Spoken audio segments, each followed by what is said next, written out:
আমার মতো আপনিও কি প্লেট সমস্যার সম্মুখীন হয়েছেন যে প্লেটে ভিডিও দেখতে পারতেছেন না? সো আজকের ভিডিওটা আপনার জন্য। যেমন আমি প্লেটে আসলাম, প্লেটে আসার পর যেকোনো একটা ভিডিও আমি ওপেন করলাম। আমি প্লেটে কিন্তু ভিডিও দেখতে পারতেছি না। যেমন দেখতে পাচ্ছেন যে আমি প্লেটে যখন ভিডিওটা ওপেন করছি তখন দেখতে পাচ্ছেন যে আমার সামনে এই একটা লক চলে আসছে যে আমার ভিডিওটা কিন্তু লক হয়ে গেছে। এমন একটা লক যেটা কাটে না, ঠিক আছে? কাটা যায় না।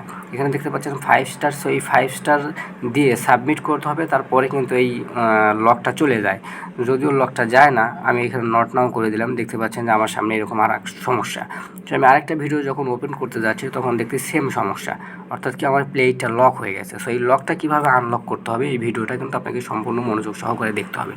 সো এটা আনলক করার জন্য আপনাকে যেতে হবে আপনার ফোনে যে প্লেট আছে, সো প্লেটে চলে আসবেন। প্লেটটার চাপ দিয়ে ধরে রাখবেন, চাপ দিয়ে ধরে রাখলে দেখতে পাবেন যে অ্যাপ ইনফো নামে একটা অপশন চলে আসবে। সো অ্যাপ ইনফোতে আসার পর এখানে আপনার নিচে স্ক্রল ডাউন করে আসার পর দেখতে পাবেন যে স্টোর ইউজ। তো আপনার স্টোর ইউজে আসার পর এখানে দেখতে পাবেন যে নিচে ক্লিয়ার ডাটা এবং ক্লিয়ার ইস, এই যে লাল দুইটা রঙের যে অপশন আছে এইগুলো কী করতে হবে আপনাকে ক্লিয়ার করে দিতে হবে। ক্লিয়ার করে দেওয়ার পর আপনারা কী করবেন, ব্যাগে চলে আসবেন। সো ব্যাগে আসার পর যে প্লে স্টোর আছে, সো প্লে স্টোরে চলে আসবেন। সো অবশ্যই কিন্তু আপনাকে নেট কানেক্ট থাকতে হবে।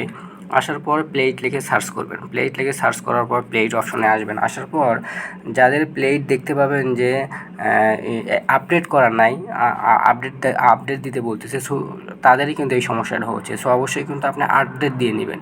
আপডেট দিলে দেখবেন যে আপনার প্লেটটা সমস্যার সমাধান হয়ে গেছে। সো এই ছিল আজকের ভিডিওটা ভালো লাগলে অবশ্যই লাইক, কমেন্ট এবং শেয়ার করতে পাশে থাকবেন।